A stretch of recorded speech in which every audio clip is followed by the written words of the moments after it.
Blessed morning to everyone. This is your Kuya Jonas. Actually, hindi ko naman talaga prepare na magbigay ng video ngayon. Kasi yata naman, hindi ako nag-ayos. At galing ako ng exercise, pawis pa, di pa naliligo. Pero still, papasalamat ako kay Lord kasi ginising niya ako sa umagang ito na punong-puno ng saya, punong-puno ng pag-asa. At nagawa ko yung mga dapat kong gawin kanina. Like jogging ako, tapos kumain.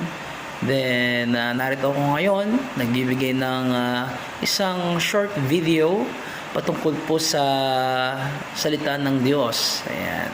So, ang salita ng Diyos, si Lord, at si Lord ang kanyang mga salita. So, lagi po natin tatandaan niya sa ating buhay upang